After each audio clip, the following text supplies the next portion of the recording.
Angelina Jolie had only given hints of her potential when she took on the HBO made-for-cable movie Gia. The tragic true story of a heroin-addicted supermodel wasn't glamorous, but Angelina immersed herself in the role. I generally, when I read a script and I'm scared to play the role, I know it's the right one. And I was scared to death of Gia because I thought it was going to just expose too much to myself about myself, and I didn't think I could do it, and I thought it was important to do right. People looked at her as, wow, who is this? Not the daughter of Jon Voight, not the person that's done a few roles in minor movies and things, but wow, what a performance. And they knew then, I think, that she was going to be a major star, that she was the real thing. Her portrayal of Gia earned a Golden Globe Award and an Emmy nomination. It means that all the hard work we all put in and things that, we did that we thought meant something, and they told me at first that, people don't really watch those things and you shouldn't worry, but I love them and we all thought they were important, so we did them, and people watched, and it was great. So I'm here with my brother, and it's great. It's fun. Angelina also appeared on the big screen in 1998. She was part of an impressive ensemble cast for Playing by Heart. Even alongside high-profile talent like Sean Connery and Gillian Anderson, she held her own. We'll just meet there. It doesn't have to be a date. Usually there are one or two very interesting characters, and the rest of them just are there to fill in their story. In this you've got like 10 people with very full stories, so that's pretty amazing. Angelina built on her success in 1999.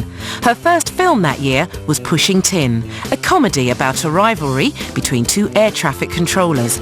On the set, Angelina met Billy Bob Thornton.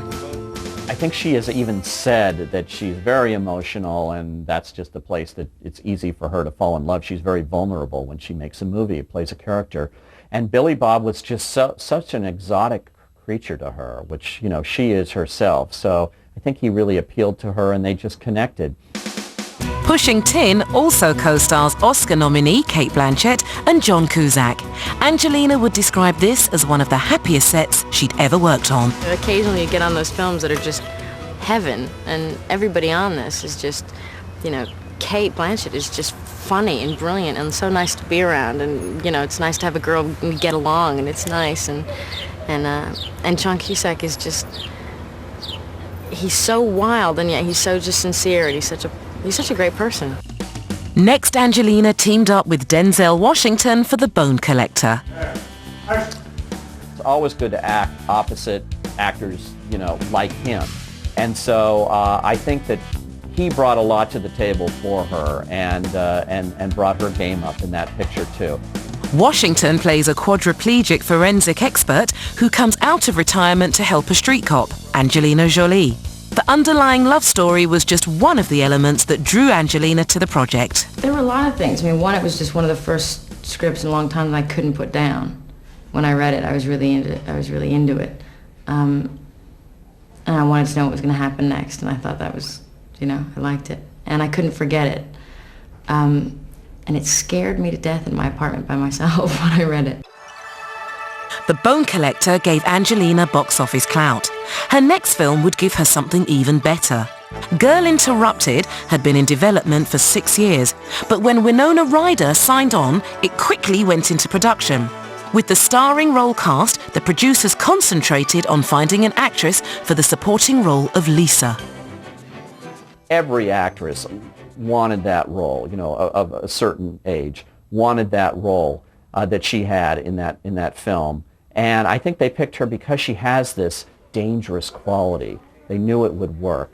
And she just blew everybody off the screen, including Winona Ryder. Finding Angelina Jolie was really a huge breakthrough for us because it really made the whole movie work. Yeah, with all those girls, I found I just was connected to somebody, and I needed that so much. Angelina and Winona Ryder play young women in a private mental hospital.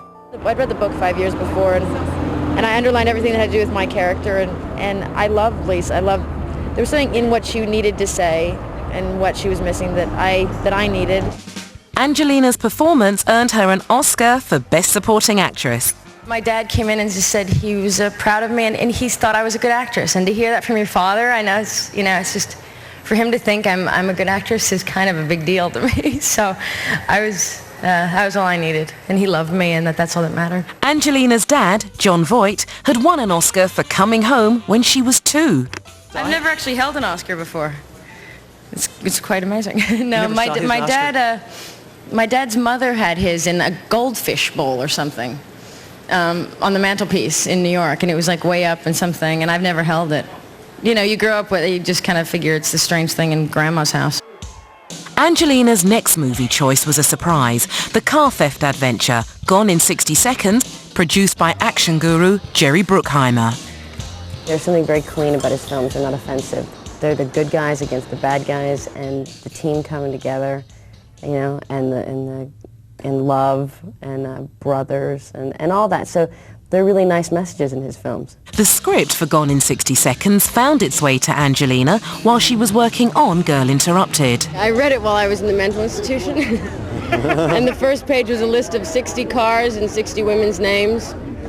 And I was curious, and I liked what everything stood for and everybody stood for, and I just thought it was going to be fun. And I wanted to learn how to steal a car and drive a Ferrari. Angelina married Billy Bob Thornton just a month before Gone in 60 Seconds opened. They were inseparable. I'm just madly in love and so happy, and finally, you know, I found home, and it's him. Gone in 60 Seconds was her first film to top the $100 million mark at the box office, but it wouldn't be her last.